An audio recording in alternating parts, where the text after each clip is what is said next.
Class 10 ये आपकी English की सप्लीमेंट्री रीडर है फुटप्रिंट्स विदाउट फीट। आज इसका हम लेसन नंबर 5 स्टार्ट करेंगे जिसका नाम बुक के नाम से सिमिलर है, सेम है, फुटप्रिंट्स विदाउट फीट यानी बिना पैरों के निशान। Can a man become invisible, क्या कोई इंसान अदृश्य बन सकता है यानी दिखना बंद हो जाए किसी को भी। This is the story of a scientist who discovers how to make himself invisible. ये एक साइंटिस्ट की कहानी है जो ये पता लगा लेता है कि वो अपने आप को इनविजिबल यानी अदृश्य कैसे बना सकता है। डज ही यूज और मिस यूज हिज डिस्कवरी, तो हम पढ़ेंगे कि क्या उसने उसका सही उपयोग करा या उसने उसका दुरुपयोग करा। The two boys started in surprise at the fresh muddy imprints of a pair of bare feet. यानी दो लड़के वहाँ आश्चर्य से खड़े होकर अभी ताज़ा ताज़ा मिट्टी में बने हुए पैरों के निशान देख रहे थे जो नंगे पैर के लग रहे थे। What was a barefooted man doing on the steps of a house in the middle of London? And where was the man? तो वो सोचते हैं कि नंगे पाँव एक आदमी इस घर की सीढ़ियों पर क्या कर रहा था लंदन के मिडिल में यानी बीच में, और वो आदमी कहाँ गया। As they gazed a remarkable sight met their eyes, और जैसे ही वो देख रहे थे उन्हें एक बहुत अचंभित करने वाली चीज़ दिखी। अ fresh footmark appeared from nowhere, अचानक से ही एक नया यानी ताज़ा फुटमार्क पैर का निशान वहाँ पर आ गया। फर्दर फुटप्रिंट्स फॉलोड, और उसके आगे पैरों के निशान इस तरीके से बनते गए। One after another descending the steps and progressing down the street, तो वहाँ से उतरते हुए पैरों के निशान और स्ट्रीट में जाते हुए, रोड पर जाते हुए पैरों के निशान वहाँ पर दिखने लगे। The boys followed fascinated until the muddy impression became fainter and fainter and at last disappeared altogether. तो लड़कों ने पीछा करा, अचंभित थे वो कि ऐसा कैसे हो रहा है, और उन्होंने जब तक पीछा करा जब तक कि जो मडी इम्प्रेशन थे यानी जो पैरों के निशान थे वो लाइट नहीं होते गए यानी धीरे धीरे धुंधले से होते गए और आखिरी में जाके गायब हो गए। The explanation of the mystery was really simple enough, और इस चीज़ की ये जो मिस्ट्री थी इसका उन्होंने एक्सप्लेनेशन बनाया अपने दिमाग में कि ये क्या हो सकता है, ये क्या था। तो ये बहुत सिंपल था। The bewildered boys had been following a scientist who had just discovered how to make the human body transparent. तो ये एक ऐसा साइंटिस्ट था जिसने अभी अभी एक एक्सपेरिमेंट से ये डिस्कवर करा था कि जो ह्यूमन बॉडी है उसको ट्रांसपेरेंट कैसे बनाए। ट्रांसपेरेंट यानी जिससे आर पार दिख सके, यानी उसका शरीर नहीं दिखेगा, ऐसा लगेगा कि वो गायब हो चुका है। ग्रिफिन द साइंटिस्ट का नाम था Griffin, had carried out experiment after experiment, उसने बहुत सारे एक्सपेरिमेंट करे to prove that the human body could become invisible, ये बताने के लिए कि जो ह्यूमन बॉडी है, हमारा शरीर है, वो गायब हो सकता है। Finally he swallowed certain rare drugs, और आखिरकार उसने कुछ ड्रग्स दवाइयाँ अपने अंदर गटक लिए। And his body become as transparent as sheet of glass, और उसकी बॉडी ग्लास के जैसे ट्रांसपेरेंट हो गई। Though it also remained as solid as glass, और वो ग्लास के जैसी सॉलिड भी रही। ब्रिलियंट साइंटिस्ट दो he was, Griffin was rather a lawless person, यानी एक साइंटिस्ट तो वो बहुत अच्छा था लेकिन उसमें कोई नियम कायदे नहीं थे। हिज लैंडलॉर्ड डिसलाइक्ड हिम, यानी उसका जो मकान मालिक था उसे वो बिल्कुल पसंद नहीं था और उसे वो भगाना चाहता था। और इसका रिवेंज लेते हुए, इसका बदला लेने के लिए ग्रिफिन ने घर में आग लगा दी। और to get away without being seen he had to remove his clothes, और ताकि कोई उसे देखे ना उसने अपने सारे कपड़े उतार दिए। Thus it was that he became a homeless wanderer, और अब वो बिना घर के घूमने वाला एक आवारा हो गया था जिसके पास ना कपड़े थे ना पैसे थे और वो अदृश्य भी था। Until he happened to step in some mud as left footprint as he walked, तो जब तक वो मिट्टी में नहीं चलता था तो फुटप्रिंट्स रह जाते थे, यानी सिर्फ मिट्टी में अगर वो चलता था तो लोगों को समझ आता था कि कोई दिख रहा है। He escaped easily enough from the boys who followed his footprints in London, यानी वो आसानी से उन बच्चों से, जो लड़के वहाँ पे थे, उनसे भागकर निकल आया। But his adventures were no means over, यानी अभी उसके ये जो एडवेंचर्स थे, ये जो उसका घूमना फिरना था, ये अभी ख़त्म नहीं हुआ था। He had chosen a bad time of a year to wander about London without clothes. It was midwinter.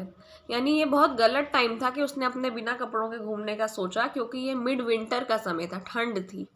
Air was bitterly cold, यानी हवा बहुत ठंडी थी.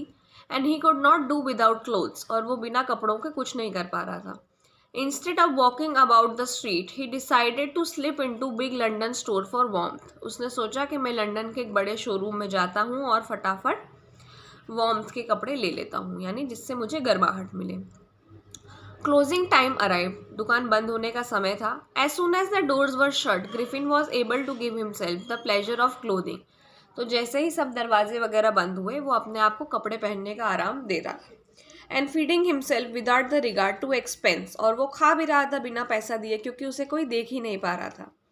He broke open boxes and wrappers and fitted himself into warm clothes. उसने सारे डब्बे rappers खोले और गर्म कपड़े पहन लिए. Soon with shoes, an overcoat and a wide brimmed hat, he became a fully dressed and visible person. और अब जैसे ही उसने सारी चीज़ें पहनी, वो एक विजिबल पर्सन जैसा लगने लगा, यानी दिखने लगा कि ये कोई इंसान है. In the kitchen of the restaurant he found cold meat and coffee. उसको एक किचन के रेस्टोरेंट के किचन में वहाँ पर मांस भी मिल गया, कॉफ़ी भी मिल गई. फिर उसने मिठाइयाँ खाई, वाइन खाई ग्रॉसरी स्टोर से, और आखिरकार वो रजाई ओढ़ के सो गया.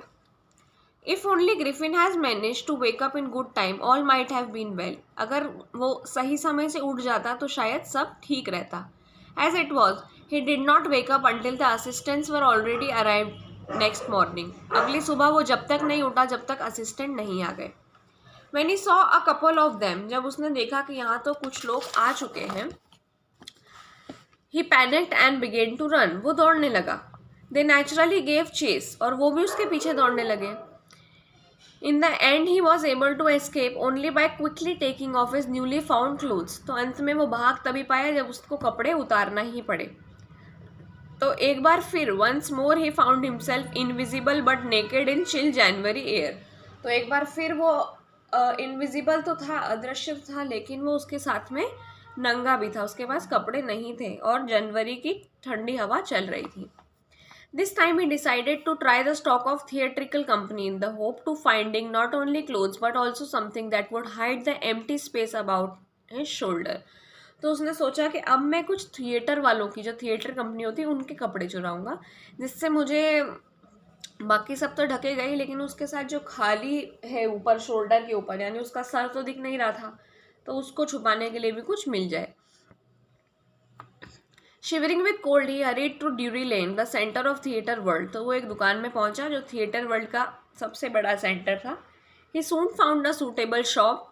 ही made his way invisible upstairs and came out a little later wearing bandages round his forehead. तो वो बैंडेजेस पहनकर आया, डार्क कलर के ग्लासेस, नकली नाक, बड़े बड़े विस्कर्स, यानी जो ये बिल्लियाँ होती हैं जैसे उनकी मूछें निकली होती है बड़ी, वो पहन के आया, और एक बड़ी सी हैट पहन के आया.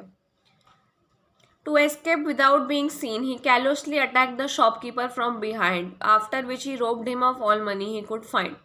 तो फटाफट भागने के लिए उसने एक शॉपकीपर के ऊपर हमला करा और उसके सारे पैसे लूट लिए. Eager to get away from crowded London he took a train to village of Epping. तो उसने एक ट्रेन पकड़ी, क्योंकि वो यहाँ के भीड़ भाड़ में नहीं रहना चाहता था. तो उसने 2 रूम बुक करे एक लोकल होटल में.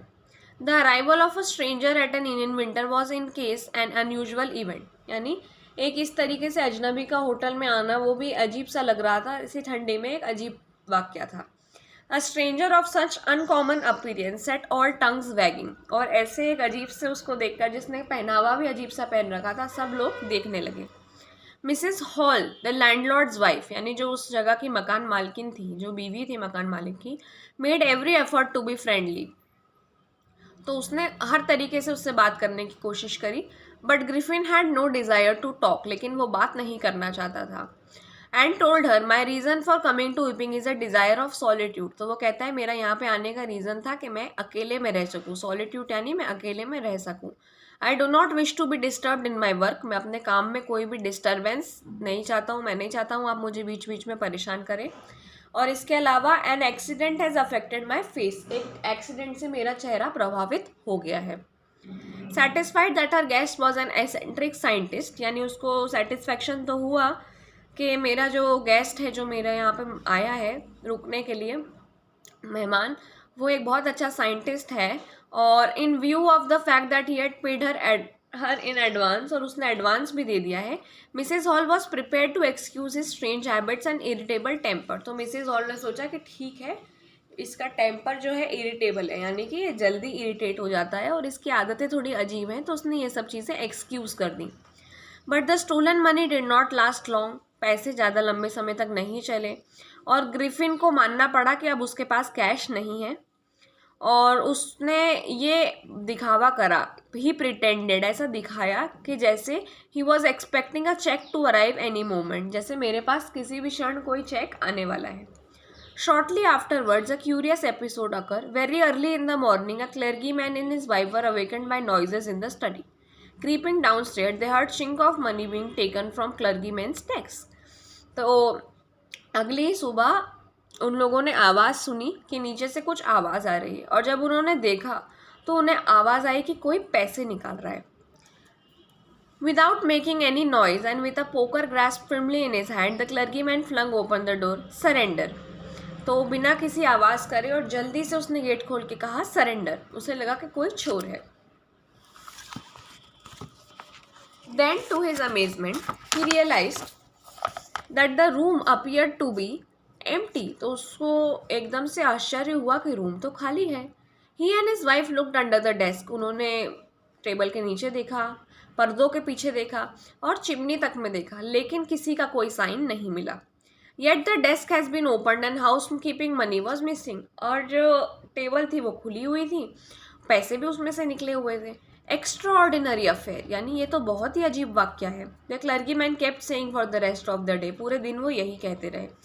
But it was not as extraordinary as the behaviour of Mrs Hall's furniture a little later that morning.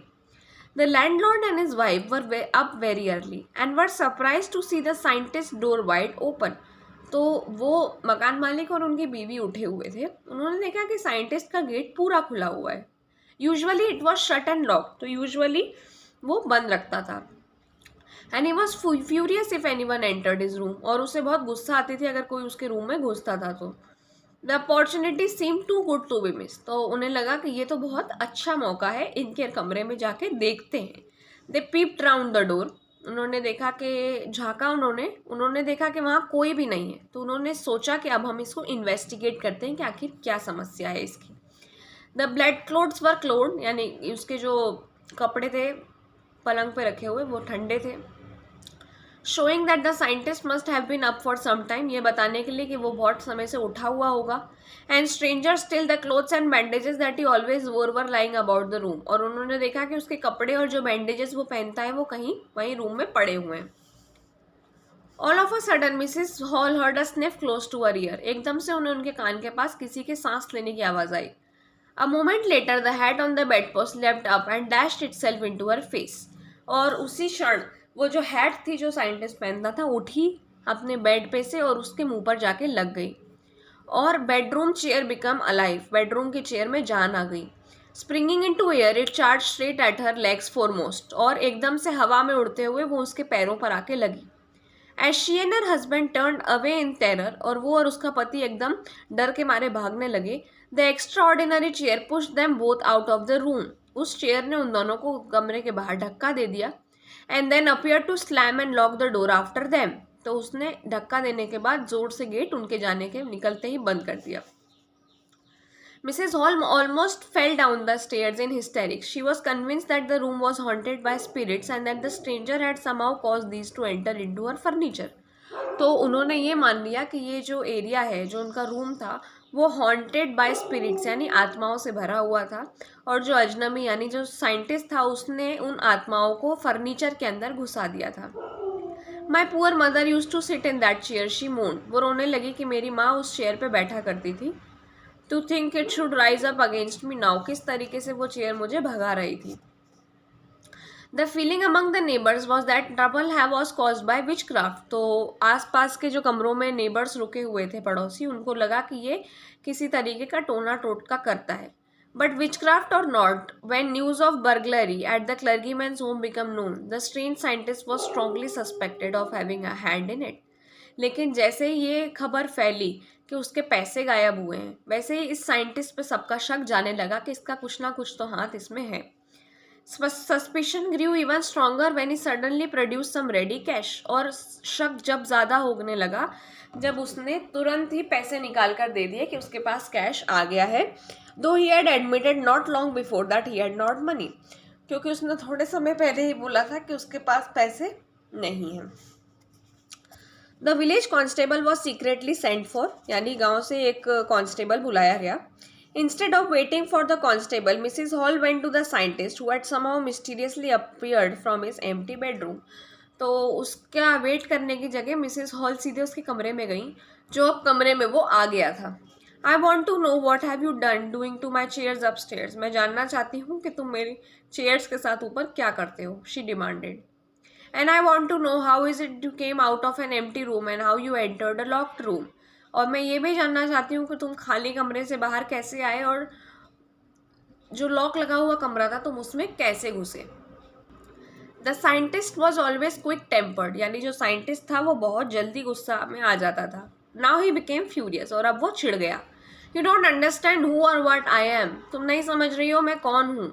He shouted, very well I show you. रुको मैं तुम्हें दिखाता हूँ. Suddenly he threw off bandages. उसने bandages उतारना शुरू करी. उसने अपने मूछें हटाई, चश्मा हटाया और नाक भी हटा दी. और उसे करने में उसे सिर्फ 1 मिनट लगा. The horrified people in the bar found themselves staring at a headless man. डरे हुए जो लोग बार में बैठे हुए थे वो अब घूर रहे थे एक ऐसे आदमी की तरफ जिसका सर नहीं था. Mister Jaffers the constable now arrived. और मिस्टर जैफर जो थे पुलिस वाले अब वो आ गए. And was quite surprised to find that he had to arrest a man without a head. और उसे आश्चर्य हुआ कि अब उसे एक ऐसे आदमी को अरेस्ट करना है जिसका सर नहीं है. But Jeffers was not easily prevented from doing his duty. If a magistrate warrant ordered a person's arrest, then that person has to be arrested with or without head. लेकिन जैफर जो था अपने ड्यूटी का पक्का था, और अगर मैजिस्ट्रेट का ऑर्डर है किसी को अरेस्ट करने का तो भले ही उस आदमी का सर हो या ना हो उसे अरेस्ट करना पड़ेगा. There followed a remarkable scene as policemen tried to get hold of a man who was becoming more and more invisible as he threw one off garment of another. और ये एक बहुत याद करने वाला सीन था पुलिस वाले के लिए, क्योंकि जैसे ही वो उसको अरेस्ट करने वाला था वो और ज़्यादा अदृश्य होता जा रहा था. जैसे ही वो अपने एक एक करके कपड़े उतार रहा था वो अदृश्य हो रहा था. फाइनली अ शर्ट फ्लू इनटू एयर. और आखिरकार एक शर्ट उतरी. और उसके बाद कांस्टेबल जो था वो एक ऐसे आदमी से जूझ रहा था जिसको वो देख नहीं पा रहा था. Someone he could not see at all. अब वो उसे बिल्कुल दिखाई नहीं दे रहा था. People tried to help him. लोगों ने मदद करी, लेकिन found themselves hit by blows that seem to come from nowhere. लेकिन कोई उन्हें इधर उधर से मार रहा था. In the end Jaffer was knocked unconscious. और आखिर में जेफर्स को एक ऐसा मुक्का पड़ा जिससे वो बेहोश हो गया. And as he made a last attempt to hold on the unseen scientist, they were nervous excite cries of hold him. यानी आवाज़ें चीखें आ रही थी कि उसे पकड़ो. But this was easier said than done. लेकिन इसे कहना आसान था करने से ज़्यादा. Griffin had shaken himself free. Griffin जो था वो आज़ाद हो गया. और no one knew where to lay hands on him. अब कोई नहीं जानता था कि उसके ऊपर हाथ वो कहाँ से रखें. H.G. वेल्स ने इस स्टोरी को लिखा है. ये कहानी अब ख़त्म हो गई है.